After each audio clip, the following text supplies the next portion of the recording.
Alladzi 'allama bil qalam, kemudian buat legasi yang sifatnya bisa bermanfaat lebih bagi generasi yang berikutnya. Salah satu caranya dengan menulis. Ya. Yang belajar ini usahakan punya catatan. Dicatat itu lebih terikat ilmunya dibanding sekedar dihafalkan. Nanti yang tercatat, dirumuskan, diruntutkan, ke depan bisa jadi bacaan. Walaupun orangnya sudah tidak ada, meninggal misalnya, tapi kitabnya masih ada, maka disitulah kemudian namanya akan abadi. Keabadian itu yang memuliakan Allah. Imam Syafi'i nggak pernah kita lihat, ya kan? Nggak pernah berjumpa, nggak pernah, masanya berbeda. Tapi karyanya sampai sekarang masih bisa kita akses, dan dengan itu beliau dimuliakan keabadiannya. Karena itu orang-orang bijak mengatakan kalau Anda masih ingin eksis sampai dengan masa depan, maka wariskan ke masa depan itu tulisan-tulisan dari karya kita yang paling baik. Tidak ada yang terbaik kecuali menyampaikan pesan-pesan yang dimuliakan oleh Allah Subhanahu wa taala. Teman-teman juga begitu. Ya, yang di birokrasi, yang di kedudukan, yang di harta dan sebagainya, ya bukan sekedar kita jalani sebagai profesi. Kalau bisa jadikan legasi, bikin kebijakan. Ya, buat kreativitas, bikin inovasi, tulis. Supaya satu saat dikenang, saya pernah mengalami ini, diwariskan, minimal anak cucu bisa baca. Oh, dulu saya kenal kakek itu begini, ya, bukan cuma lihat fotonya, ya kan? Wah, kakek ganteng juga ya. Oh, ternyata pernah main sinetron, ganteng-ganteng serigala, gitu kan? Repot juga. Ya. Kita bikin tulisan lebih bagus, terukur, ya. Balik, 'allamal insana ma lam ya'lam. Kemudian yang kedua, selalu berusaha berinovasi untuk menemukan sesuatu yang baru. Ya, jangan pernah terpaku pada satu hal. Cari sesuatu yang baru, bikin kreativitas sehingga lebih berwarna. Nah, cara menemukan ilmu yang baru itu kita sampaikan, itu kuncinya dua. Satu, rajin mendekati Allah, ya kan? Kita sudah ambil dalilnya di Quran surah 18 ayat 65, ya kan? Fawajada 'abdan min ibadina atainahu rahmatan min 'indina wa 'allamnahu min ladunna ilma. Khadir yang dimaksud di situ. Abdan itu sifat bagi orang yang rajin ibadah. Nah, biasanya ini catat rumus ya. Ini saya belum pernah kasih rahasia nih, tapi pagi ini rahasia di antara kita nih ya. Kita bagi dikit nih. Jadi di Quran itu nabi saja itu panggilannya itu dibagi 3 oleh Allah. Oke? Bagi berapa? 3. Untuk panggilan ya, bukan penyebutan nama. 1 nabi, ya ayyuhan nabi. 2 rasul. Yang ketiga abdun. Kalau misinya adalah pesan untuk menyampaikan informasi di lingkup pribadi dan keluarganya, ada yang sifatnya khusus, ada yang bisa kita tiru, itu panggilannya biasanya nabi. Tapi kalau sifatnya informatif untuk semua, informasinya semua akses, itu rasul. Jelas? Tapi kalau disebutkan sifat ibadah beliau yang demikian tinggi, itu panggilannya abdun. Menariknya, tidak ada satupun nabi dalam Al-Quran yang disebutkan kata abdun kecuali bersanding dengan keistimewaan.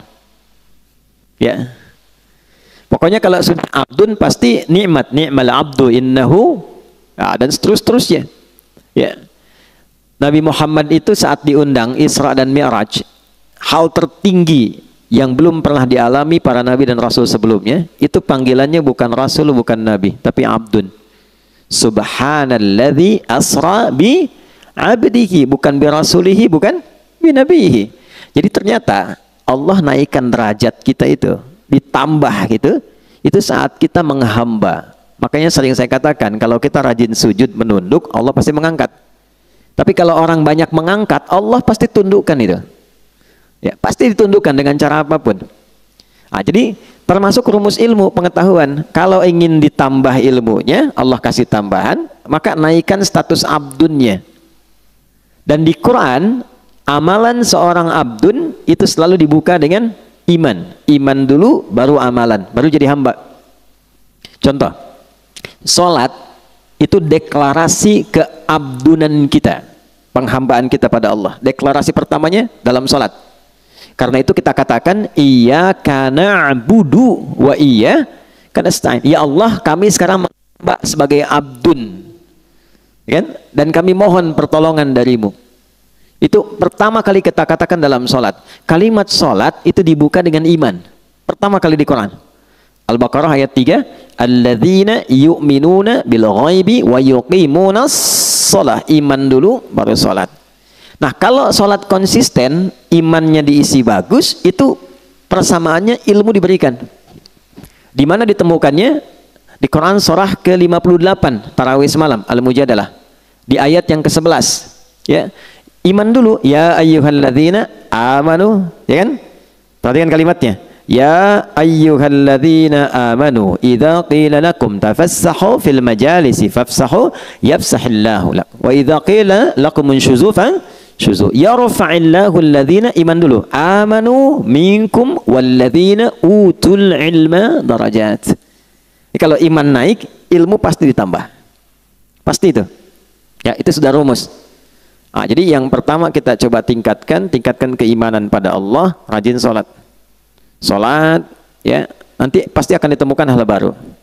Yang kedua, ikuti petunjuk Nabi. Misal, kalau mau belajar, ikuti petuah dari Nabi. Begini cara belajarnya. Keluarkan kitabul ilmi. Kalau mau bisnis, ikuti pola bisnis yang ditunjukkan Nabi. Kalau di birokrasi, di kedudukan, ikuti bagaimana petunjuk Nabi. Ambil value-nya. Maka apa yang terjadi? Perhatikan kalimatnya. Al-Baqarah ayat 151. Kama arsalna fikum rasulan minkum yatlu alaikum ayatina wa yuzakkikum 2 wa yuallimukumul kitaba 3 wal hikmata 4 5 wa yuallimukum ma lam takunu ta'lamun. Orang yang cenderung mengikuti prototipe kehidupan Nabi, cara yang Nabi ajarkan, gimana menjalani hidup, salah satu keistimewaannya Allah kasih pada orang itu apa yang belum ia ketahui. Nah, teman-teman di serse misalnya kan, kehakiman dan sebagainya, kadang-kadang mau nyelesain kasus susah tuh, mau nemukannya. Sholat, minta petunjuk. Ya, tiba-tiba selesai ketiduran, mimpi dapat. Tiba-tiba dapat pencerahan, kemana arah. Itu bisa terjadi. Di bisnis begitu. Ya, begitu diikuti polanya, Abdurrahman bin Auf tuh dari mana sih modal pakaian datang ke Madinah dalam 3 tahun kok jadi orang kaya, kemudian valuasi hartanya di awal sampai 923 miliar dolar, dihitung sekarang itu 14.700 triliun. Nabi wafat, kita coba riset, itu kurang lebih valuasinya 72.000 triliun. Ya. Dan termasuk satu di antara 10 orang masuk surga. Dan selalu punya kreativitas yang baru, yang nggak dikerjakan orang. Orang pilih yang ini, beliau menemukan yang baru. Orang sudah mau deketin yang baru ini, beliau sudah pergi ke kreativitas yang lain. Jadi hebatnya, itu yang dikerjakan orang, itu beliau sudah 2-3 kali 10 step berada di depan. Ya, jadi bikin kreativitas baru, punya inovasi, orang belum ada. Begitu orang ngikutin, ini sudah mengerjakan yang baru lagi. Jadi pantas jadi yang paling unggul di bidangnya. Khalid bin Walid di militer begitu, selalu punya strategi baru. Ya, bayangkan. Ya, kebayang nggak? Belum saya ceritakan dia. Ini melawan Persia coba. Pasukan ratusan ribu, 100.000 pasukan. Beliau cuma bawa 10.000. Itu menemukan strategi baru. Jadi ada seorang di barat itu sampai kemudian meriset bagaimana seorang Khalid itu bisa menjadi jenderal paling unggul di lapangan. Itu dilihat gitu. Dan itu terjadi utamanya setelah masuk Islam. Sebelum masuk Islam hebat dalam strategi perang Uhud. Setelah masuk Islam lebih hebat lagi. Nah, itu jadi bab. Kalau dipelajari bisa sukses di bidangnya. Nah, itulah 'allamal insana ma lam ya'lam. Nah, yang kemarin kita telah berhenti di ayat 6 sampai 8-nya. Kalau sudah sukses jadi apapun. Nih, jadi ilmuwan, jadi ulama, kan? Pebisnis kaya, yang kedudukan jadi jabatan, jadi jenderal, macam-macam birokrasi, udah jabatan tinggi. Kalla, jangan pernah terjadi. Innal insana la yatgha. Jangan pernah terjadi munculnya potensi-potensi menyimpang, bersikap berlebihan. Ar-ra'ahu istaghna, karena sudah merasa lebih dari sebelumnya. Karena pasti peningkatan sesuatu akan merubah karakter dan gaya hidup. Bab gaya kan sering saya ulang begitu, F1 sama dengan F2. Dikonfirmasi di fisika, metafisik itu dengan fisika dekat. Ya, orang kalau gayanya pelan, nggak kedengaran pukulannya. Tapi kalau kencang, bunyinya kencang. Ya. Sama, harta kan sering saya katakan, kalau masih punya 10.000, masih bisa dibagi dua. Nah, makan yuk, gitu ya. Ayo, di mana? Warung Jackie Chan depan, ya bisa. Ya. Makan 10.000 tuh, berangkat sama Ihsan. Begitu nyampe sana, Ihsan bilang, aduh saya nggak bawa uang. Tenang, kita bagi dua nih, 10.000 bagi dua. Tapi ketika Mus'ab sudah punya 1 miliar, bisa nggak bagi dua sama Ihsan tuh? Belum tentu, karena sudah berbeda, kualifikasi sudah lain, itu merubah. Jari bawaan sudah beda, wibawa sudah lain, karakter sudah tidak sama. Normal, nggak apa-apa. Quran bilang nggak apa-apa. Yang dijaga itu jangan berlebihan. Gitu.